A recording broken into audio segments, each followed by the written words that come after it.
날카로운 분석과 설명을 하고 있는 것 중에 하나가 지금까지 너무 많은 사람들이 나누었던 심리적인 상담적인 모습이 인본주의적인 사람을 향해서, 자기를 향해서 인간 중심으로 펼쳐진 게 아닌가라는 분석을 하며 셀피즘이라는 얘기를 했습니다. 셀프라는 말과 이즘이라는 말을 붙인 것이죠. 자기중심주의라는 것입니다. 이야기가 왜 나왔냐면, 현상적으로 요즘 특별히 근대에 들어서 사람들이 뭔가 좀 어려움을 당하잖아요. 그리고 첫 번째 반응이 뭐냐면, 사회나 정부나 어떤 구조적인 원망을 한다라는 거예요. 내가 정부가 잘못해서 사회의 이런 부조리 때문에 피해를 봤다라는 생각을 많이 한답니다. 두 번째는, 어려움이 닥치면 다른 사람을 원망하는 강도가 현격하게 커졌대요. 이전보다, 예전보다도 내가 피해자다, 그리고 누구를 향하여서 당신 때문이다 라는 이 미움의 강도가 커져 있는데, 그 모든 것을 이분은 셀피즘이라고 얘기를 한 것입니다. 왜 그런 강도가 커졌나 봤더니, 이 사람들은 나도 그 안에 자기 나름대로 이만큼 했다라는 생각은 있지만 자기가 뭔가 잘못했거나 부족하다는 생각은 별로 많이 하지 않는다라는 거예요. 그래서 일이 힘들면요, 집에 와서 분풀이하는 일들이 더 많아진 거예요.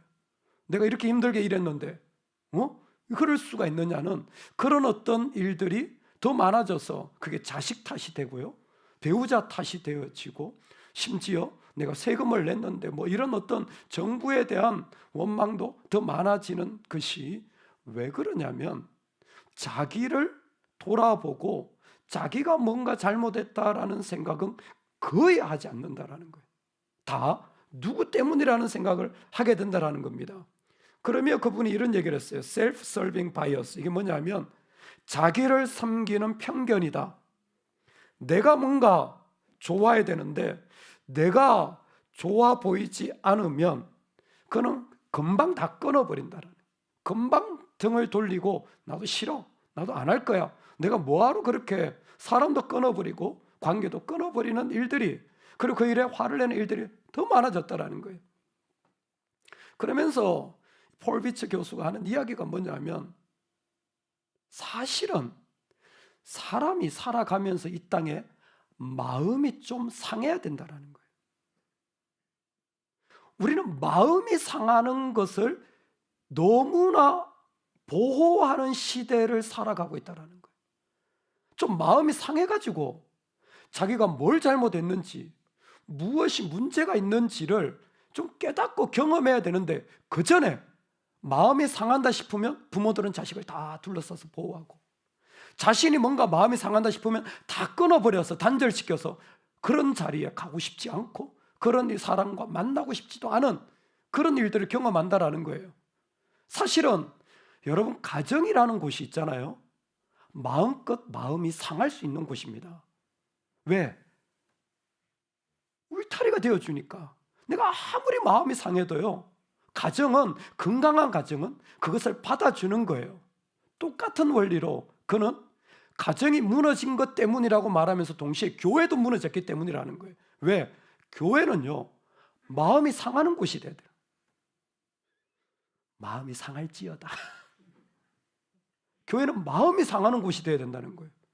와가지고 뭔가 안 맞고 힘들고 막 찔리고 고통스럽고 그런 것들이 일어나도 뭐예요? 교회 울타리 안에 그런 게 일어나야 된다는 거예요. 아무렇지도 않은 게 오히려 더 큰 문제라는 거예요. 적당하게 타협해놓고 그냥 아무 문제 없이 다니는 게 사실은 훨씬 더 큰 사회적인 문제, 훨씬 더 큰 심각한 가정을 깨뜨리는, 훨씬 더 큰 그 사람의 자아를 무너뜨리는 심각한 문제가 된다는 거예요. 이 셀피즘이 오히려 요즘 젊은이들과 일해보면요, 뭔가 조금만 힘들면 나 안 해, 포기해버리는 거예요. 뭔가 조금만 서운한 얘기하면요, 그걸 받아들이는 게 아니라 내가 왜 그래야 되는데요? 그리고 그냥 사표 내고 나가버린다라는 거예요. 이게 공공연하게 일어나고 있다는 거예요. 좀 전문적으로 보자면 뭐예요? 마음이 상하는 것을 견디지 못하는 시대라는 거예요. 여러분, 마음이 상해도 괜찮으시겠습니까? 솔직하게 우리 자신에게 내가 좀 마음이 상하고 힘들고 어렵고 좀이 아니겠죠. 각자마다 그 무게는 어마어마할 겁니다. 그런데 내가 마음이 상한다면 그게 정상이야 라는 메시지를 받아들이실 수 있으시겠습니까?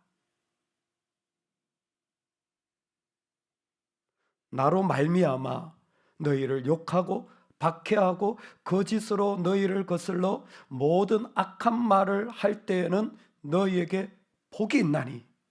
아멘. 예수님 때문에, 나 때문에라는 것은 예수님 때문에 너희가 마음이 상할 정도로, 상한 정도가 아니라 이해할 수 없는 구덩이에 처박혀진 것처럼 힘들 때 과연 그게 그래도 됩니다 라는 게 우리는 얼마만큼 동의가 될까요? 과연 그 자리를 우리는 얼마만큼 정말 그대로 수용할 수 있을까요? 오늘 이 말씀은 사실 어느 정도 하나님을 경험해 본 분들이라면 동의할 수 있는 말씀일 것 같고, 동시에 정말 하나님을 따라가는 자들에게 반드시 필요한 너무 중요한 믿음의 단계인 것 같습니다. 그래서 우리가 산상수훈, 이게 팔복이라고 하는데 실제로는 10절 이후를 11절 12절을 하도 중요한 얘기라 따로 두어서 산상구복이라고 말하는 학자들도 있습니다. 저는 개인적으로 팔복으로 같이 보고 있는 사람 중에 하나입니다. 그런데 의를 위하여 박해를 받은 자는 복이 있나니라는 말씀은 사실은 이 산상수훈의 결론과 같은 말씀이기도 합니다. 심령이 가난한 것부터 쭉 흘러와서 예수님이 첫 번째 하신 메시지 중에 그 중요한 어떤 한 가지를 뽑아내려면 마지막에 두는 거예요. 특별히 히브리인들은요, 중요한 걸 나중에 말하는 습관이 있습니다.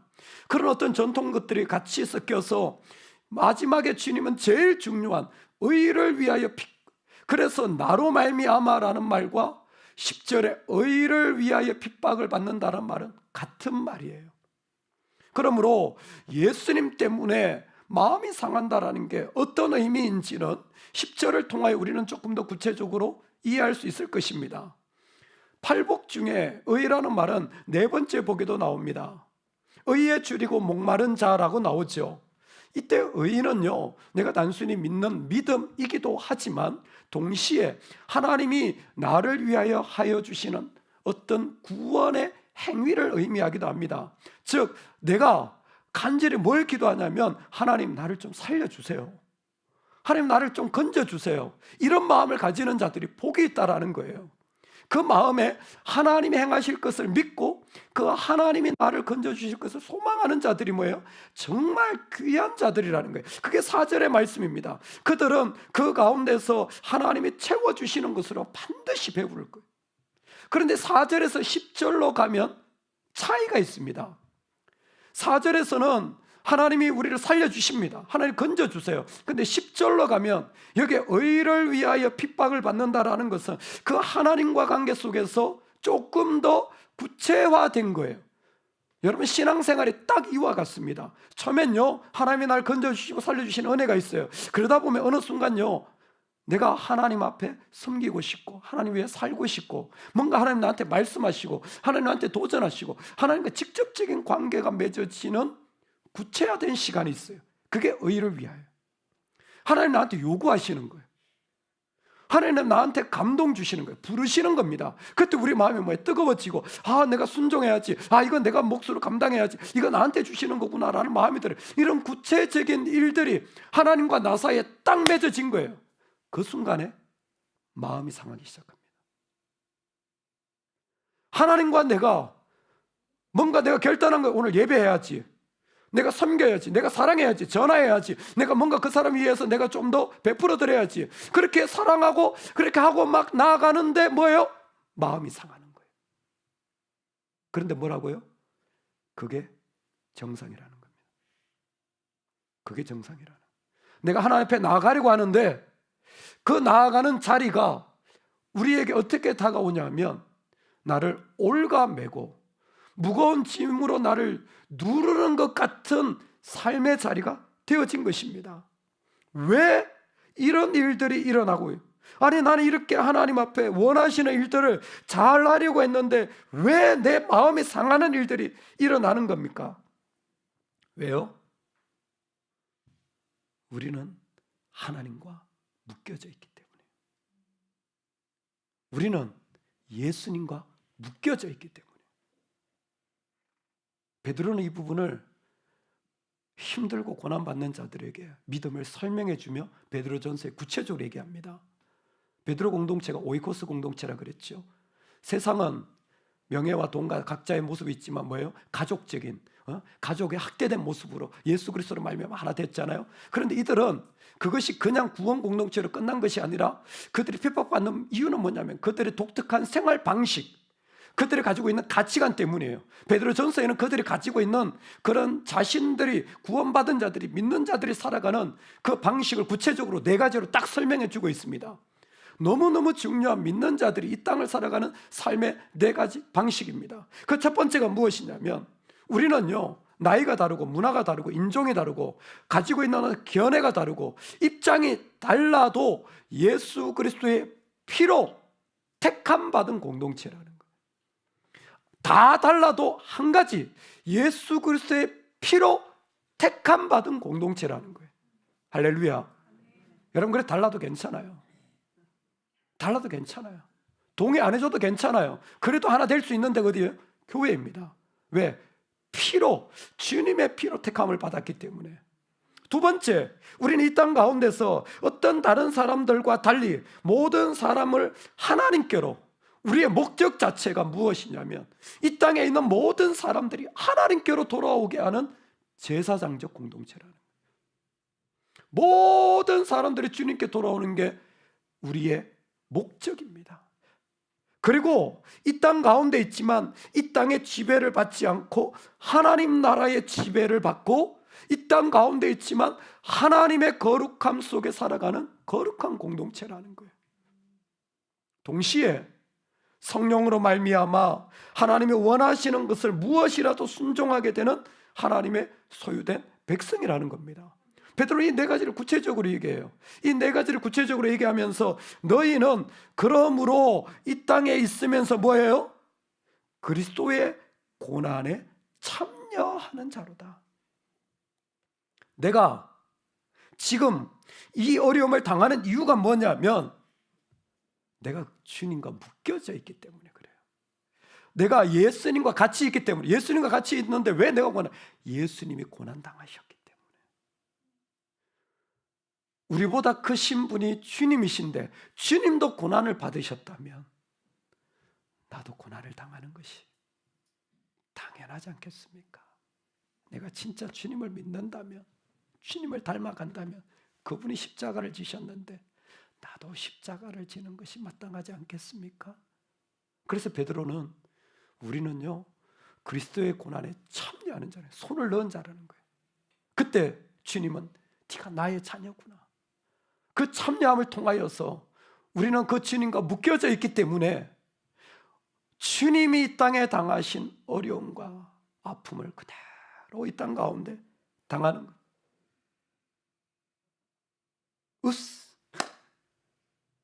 근데 주의해야 될 게 있어요.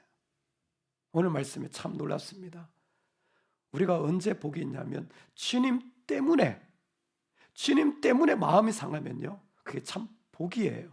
그런데 말씀을 이렇게 보면 나로 말미암아 다음에 너희를 욕하고 박해하고 거짓으로 너희를 거슬러 모든 악한 말을 할 때에는 너희에게 복이 있나니. 구체적으로 사람들이 악하게 말하고 참 힘든 이야기들, 그리고 그 가운데 이해하지 못할 일들이 내 삶에 쏟아질 때 우리가 한 번 더 살펴야 되는 게 있어요. 그게 뭐냐면 예수님 때문에 우리가 고난을 당해야 되는데 실제로 어떤 일이 일어나냐면 베드로는 이 부분을 다시 한번 그 교인들에게 설명하기를, 우리가 어려움을 당하고 그 가운데 힘듦을 당할 때 그것이 단순히 주님 때문이 아니라 죄가 있어 매를 맞고 참으면 무슨 칭찬이 있으리요. 너희 중에 누구든지 살인이나 도둑질이나 악행이나 남의 일을 간섭하는 자로 고난을 받지 말려니와. 아멘.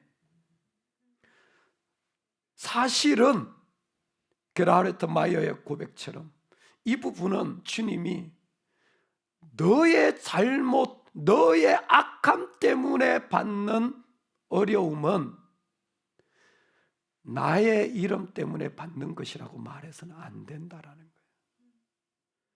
의외로 우리가 받는 어려움, 고난 가운데 예수님 때문에 받는, 그래서 마음이 상하는 것인지 아니면 나의 악함과 나의 죄 때문에 당하는 고난인지를 이미 주님은 분별하기를 원하셨던 겁니다. 자, 여러분, 우리가 실제로 중요한, 쉽게 설명할 수 없는 너무 답답한 상한 마음이에요. 상한 마음이 있는 사람에게 어떤 말을 해도 들리지 않습니다. 근데 자신은 구별할 수 있을 것 같아요. 과연 우리는 힘들 때, 목사님, 제가 주님 때문에 너무 힘들어요. 제가 정말 주님 위해 살아야 되는데 그러지 못한 내가 너무 힘들어요 라고 말할까요? 아니면 목사님, 제가 저 성도 때문에 너무 힘들어요. 제가 이 어려움 때문에, 내 질병 때문에 제 마음이 너무 힘들어요. 이렇게 말할까요? 나의 행복, 우린 욕심이라고 말하지 않죠. 그런데 그 안에 끊임없이 나를 부여잡고 무너진 내 자존심, 피해당한 내 육체, 어려움 당한 내 관계, 떨어진 내 명예, 그것을 부여잡고 살아가려고 하는 마음이 혹시라도 있고 그것 때문에 상했다면 그건 이 말씀이 아닙니다. 그건 창피한 거예요. 그리스도인들에게. 그 부끄러운 겁니다. 여러분, 그 자리에서 만약 우리가 그런 수치를 당한다면 사실 얼굴을 들 수 없는, 그래서 내 마음이 상한다면 내 신앙이 이것밖에 안 되나? 엎드려야 될 일이에요. 주님은 기다려, 그건 아니야. 여기서 말하는 마음이 상했다라는 것은 너 자존심 무너지고 네가 힘들다고 너 때문에가 아니야. 예수님 때문에 나로 말미암아 라고 주님은 분명하게 선언하시는 것입니다. 예수님 때문에, 정말 내가 주님을 위하여, 정말 주님의 영광과 주님의 나라 때문에 너무 마음이 아프고 그 고통과 어려움이 있는 그 자리를 내가 살아가야 되는데, 아니 그러면 우리도 인간이잖아. 이 땅에 살아가고 있는데 뭐 어떤 게 나를 위한 거고 어떤 게 주님을 위한 겁니까? 마음은 어려운데 뭐 내가 주님을 안 믿는 게 아니니까 과연 어떤 게 내가 주님을 위한 고난이고 어떤 게 나 때문에 생긴 고난입니까? 어떻게 분별합니까? 저를 따라 하겠습니다. 나의 마음이 기뻐할 수 있어야 한다. 여러분, 마음이 상했을 때 있잖아요. 주님 때문에 마음이 상했다면요, 기쁨이 있습니다. 사라지지 않는 기쁨이 있어요. 누구도 빼앗을 수 없는 기쁨이 있어요. 근데 기쁨이 하나도 없다. 그건 100%입니다. 내 죄악 때문에 그래요. 내가 악해서 그런 거예요. 누구 때문이 아니에요. 내 악함 때문이에요. 그래서 뭐라고 말씀하시냐면 기뻐하고 즐거워하라는 거예요. 기뻐하고 즐거워하라. 이것은 종말론적인 신앙이라고 부릅니다. 지금인데 정말 나중에 주님이 재림 오실 때 우리가 간직해야 될 신앙이라는 거예요. 아니 나는 이렇게 마음이 핍박이 뭐가 즐거워요? 내한테 돈이 없는 게, 내가 지금 이렇게 경제적으로 어려운 게 뭐가 즐겁겠습니까? 도대체 그게 무슨 기쁨이 있겠어요? 그 사람 때문에 내가 이런 수치를 당했는데 어떤 기쁨이 있겠어요? 근데 뭐예요? 기뻐하고 즐거워하라.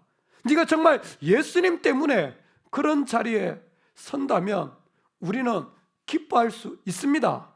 왜?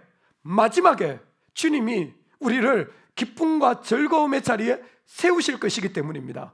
지금 내가 보지 못한다고 할지라도 종말론적 마지막에 세우실 거예요. 그래서 요한계시록 19장에 이 부분을 그대로 선포하셨어요. 19장에 보면 이와 같이 말씀하십니다.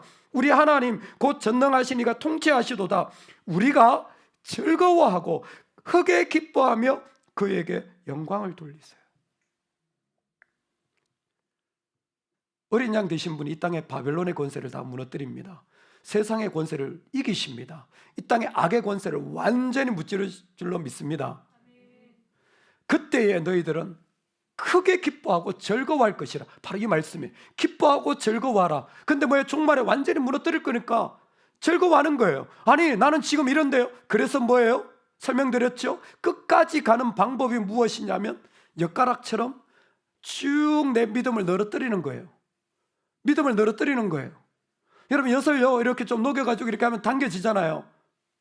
1년 뒤에도 이게 나한테 문제가 될까? 5년 뒤에도 이게 나를 정말 죽이는 심각한 문제인가? 10년 뒤에도 이게 내 인생 망치게 하는 요소가 될까? 공간적으로 늘어보는 거예요. 우리는 늘이면 뭐예요? 마지막까지 닿는 겁니다. 그 마지막에 무엇이 있어요? 나의 주님이 어린 양으로 모든 사단의 권세를 무너뜨리고 바벨론의 권세를 무너뜨리고 크게 기뻐하고 즐거워할 것이 내 자리인 거예요. 그래서 이 자리가 지금 뭐예요? 나와 연결되어 있는 것을 지금부터 넓혀가는 거예요. 그래서 진짜 믿음 있는 사람을 구별하시기 바랍니다. 여러분 직분, 뭐 친한 사람 그런 걸로 구별하지 마세요. 그거 세상적인 거잖아요. 세상 사람들이 그렇게 하는 거잖아요.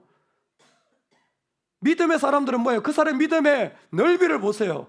야, 저렇게 수치를 당했는데, 저렇게 부끄러움을 당했는데 뭐예요? 사라지지 않는 기쁨이 있는 거예요. 왜? 그 사람 안에 믿음의 깊이가 저까지 연결되어 있는 거예요. 저기에 있는 믿음을 그 사람들은 계속해서 확장해서 가다 보니까 이게 내 기쁨이 되어진 거예요. 그래서 있잖아요. 우리가 너무 많이 쓰는 말이에요. 오늘도 수십 번 한 얘기예요. 근데 신약 성경에 딱 한 번 나오는 단어가 있어요. 요한계시록 19장 할렐루야. 할렐루 찬양하라. 야외 힐렐의 명령형으로 하나님을 찬양하라는 말이 할렐루야예요. 즉 무슨 얘기냐면 마음이 상했을 때에 이걸 계시록적인 입장에서 보면 너 할렐루야가 나오니? 예수님 때문이라면 할렐루야가 나오는 거예요. 할렐루야가 나오는 거예요. 그냥 할렐루야가 되는 거예요. 나는 이유를 잘 모르겠어. 왜 나라고 안 힘들겠어요? 왜 나라고 마음이 상한 게 힘들지 않겠어요? 근데 뭐예요? 할렐루야가 나오는 거예요. 왜? 그 안에 나를 일으키시는 소망의 주님이 그곳에 계시기 때문입니다. 그 기쁨이 내 안에 있는 모든 요소를 돌아봤더니 기쁨이 하나도 없어. 하나도 안 기뻐. 오늘 젊은 세대들처럼 그냥 다 끊어버릴래. 여러분 아세요? 사람이요, 사람만 끊는 것 같죠? 사람이 하나님도 끊어버립니다. 예배, 섬김, 순종, 사람 얼마든지 끊을 수 있는 악한 존재예요. 그때 할렐루야가 안 나온다면 이건 내 악이에요. 내가 악한 거예요. 내가 악한 거예요. 내가 지금 하나님을 끊어버리고 있는 거예요. 근데 마지막 그때를 바라보며 주님은 뭐예요? 나의 자녀들아 기뻐해라. 첫 번째 하시는 말씀이 마지막 때를 바라보시면서 기뻐해라. 왜? 너희의 상이 하늘에서 크미니라. 분명히 하늘이란 우라노스, 하나님이 유대인들에게 보여주신 그게 우리가 말하는 이미지가 아니라 구체적으로 공간적인 자리를 말씀하신 거예요. 너희에게 하나님의 자리가 있기 때문이다. 그 하나님이 뭐 하시는 분? 그 하나님의 자리에서 우리에게 상 주시는 분이에요. 나중에 언젠가 한번 상급에 대해서 한 번 더 메시지를 나누고 싶습니다. 성경에서 말하는 상급은 보상이 아니에요. 여러분 절대 보상적인 개념으로 말씀하시면 안 됩니다. 내가 이만큼 하면 하나님 이만큼 보상해 주시고 나는 이만큼 하니까 이만큼 보상해 주시고, 하나님은 보상해 주는 분이 아니에요. 어떻게 하나님 보상해 줍니까? 처음부터 하나님 다 주신 건데. 이치가 안 맞잖아요. 처음부터 주님 건데 뭘 보상을 해줘요? 다 주님 건데. 여기에 상은 보상이 아니라 응답하시는 거예요. 여러분, 우리가 상한 자리에 있는 그런 모습 속에서도 뭐예요? 하나님은 우리가 하나님께 나아가는 그 모든 삶의 자리를, 우리가 하나님 위해 부여잡으려고 하는 그 모든 자리, 예수님 때문에 살려고 하는 그 마음을 보고 일하시고 행동하시고 응답하시는 분이라는 거예요. 정말 그 사람의 무게가 너무너무 힘들 수도 있죠. 그런데도 불구하고 올가매고 힘든 것이 있을 때 하나님은 그 사람에게 일하셔서 역사하시고 응답하시는 분이에요. 제자들에게 보여주고 싶은 거예요. 바로 그거다. 그래서 산상수훈을 보면 놀라운 게 있어요. 여러분, 왜 산상수훈인 줄 아세요? 간단해요. 설문 온더 마운틴이에요. 산에서 설교했기 때문에 산상수훈이에요. 근데 왜 산에서 설교하셨냐면 1절에 보면 무리가 왔기 때문이에요. 사람들 무리가 무지하게 온 거예요. 그냥 다 모인 거예요. 어중에 뚜중에 다 모인 거예요. 누가 알곡인지, 누가 죽정인지, 누가 진짜인지 가짜인지 우리는 모릅니다. 근데 있잖아요, 무리 때문에 산상순이 시작됐는데 11절에 보십시오. 너희를 위하여 너희를 욕하고 너희를 거슬러 너희에게 복이 있나니 너희의 상이 큽니다. 여기 너희는 제자입니다. 하나님 어떻게 일하시냐면 무리 같은 존재에서 제자들을 세워가고 계신 거예요. 하나님의 응답이 무엇이냐면 이 땅 가운데 우리를 당신의 자녀로 빚어가고 계신 거예요. 언제? 내 마음이 상한 그때에, 내가 마음이 상해서 힘든 그때가 나의 악함을 떨쳐버리고, 할렐루야. 여러분, 그게 지혜입니다. 내 마음이 상했을 때 나의 악함을 떨쳐버릴 기회인데 너무 거기를 보호해가지고 조금만 뭔가 어려우면 그냥 마음이 상하면 그냥 금방 그냥 그거 해가지고 아우 야 어떡하니, 아우 그 상했으니 어떡하니, 온갖 인간적인 세상적인 인본주의가 다 붙어가지고 정작 하나님 앞에 악이 무너져야 될 자리를 잃어버린 그 인생이 더 비참해지는 거예요.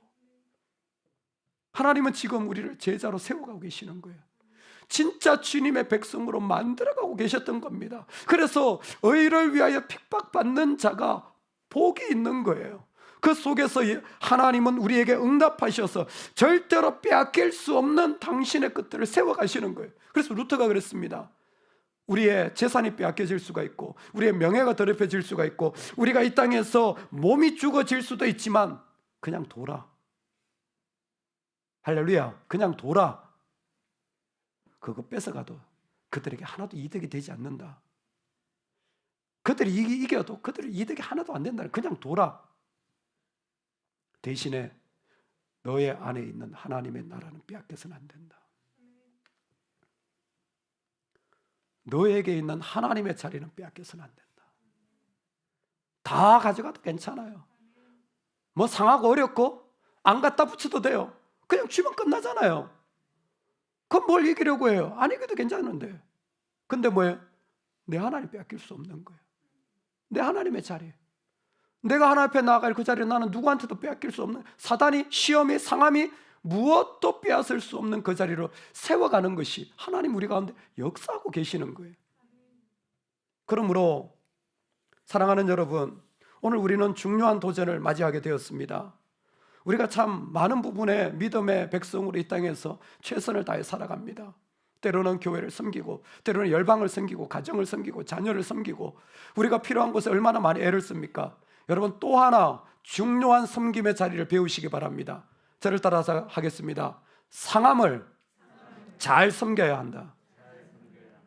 여러분, 이제는 마음이 상한 자리를 잘 섬기실 수 있는 은혜가 있으시기 바랍니다. 이제는요, 좀 달라져야 됩니다. 상한 자리가 있습니다. 반드시 있어요. 그런데 이제는 상함을 섬길 줄 알아야 돼요. 그 상함은 우리 섬김의 대상입니다. 상함을 끌어안는 게 아니라 상함은 내가 섬겨야 되는 자리예요. 그 상함은 내 삶 가운데 하나님이 나를 부르시는 부름의 자리예요. 그래서 오늘 마지막 말씀이 뭐냐면 너희 전에 있던 선지자들도 이같이 박해하였느니라. 아멘. 선지자가 누굽니까? 예레미야. 선지자가 누굽니까? 엘리야, 미가야, 아모스, 세례 요한.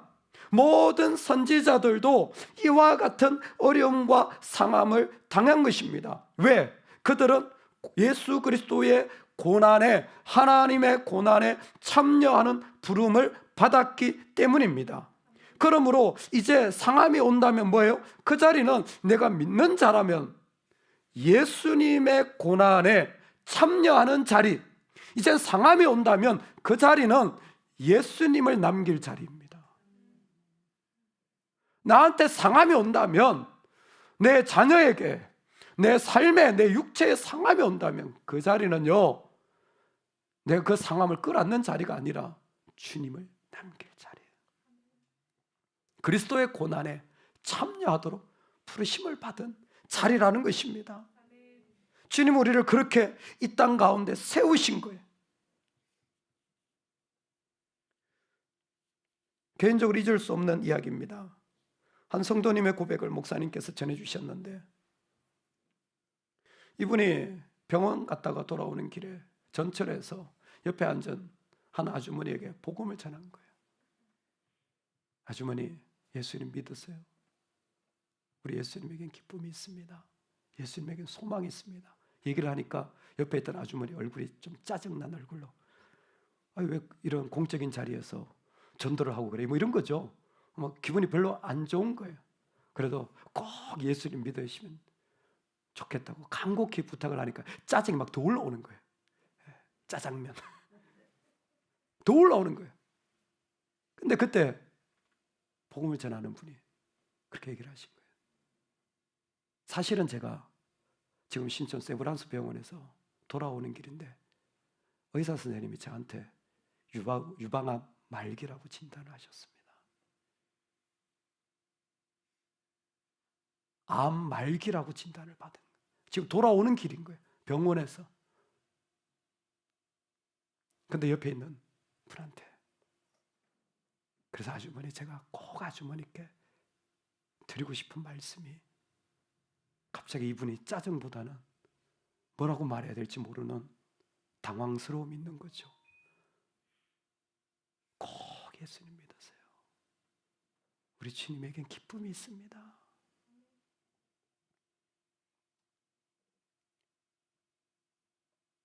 우리는 세상에 속한 자가 아니라 주님께 속한 자예요. 질병, 상함에 속한 자가 아니에요.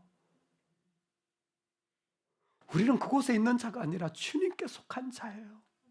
어떤 것이 오더라도 이미 크게 기뻐하고 즐거워할 자리를 주님이 우리에게 허락하셨습니다. 그래서 요한복음 이렇게 주님이 말씀하셨어요. 너희가 세상에 속하였으면 세상이 자기의 것을 사랑할 것이나 너희는 세상에 속한 자가 아니요 도리어 내가 너희를 세상에서 택하였기 때문에 세상이 너희를 미워하느니라. 세상이 너희를 미워하면 너희보다 먼저 나를 미워한 줄 알라. 너희가 내 이름으로 구하라. 그리하면 받으리니 너희가 기쁨이 충만하리라. 너희로 내 안에서 평안을 누리게 하려 함이라. 세상에서는 너희가 환난을 당하나 담대하라. 내가 세상을 이기었노라. 아멘. 우린 세상에 속하지 않았습니다. 오히려 예수님이 자신의 십자가로 그 가운데 불러내어서 주님께 속한 자가 되어지게 된 것입니다. 그럴 때 주님 우리에게 뭐라고 말씀하십니까? 평안해라. 이 세상 이기지 않아도 괜찮아. 아무거나 안 이겨도 돼. 너 그래도 되잖아. 왜 사람을 이겨먹으려고 해? 왜 네가 돈을 이겨먹으려고 해? 왜 질병을 다 이겨먹어야 되니? 너 그래도 안 그래도 되는 사람이잖아. 왜? 주님께 속한 자니까. 근데 주님 뭐라고 말씀하십니까? 내가 세상을 이겼노라. 결국은 이기게 될 것입니다. 그 믿음과 평안과 기쁨이 내 안에 말할 수 없는 질병이 떨어져도 결코 끊을 수 없는 그 마음이 있는 거예요. 여러분, 마음이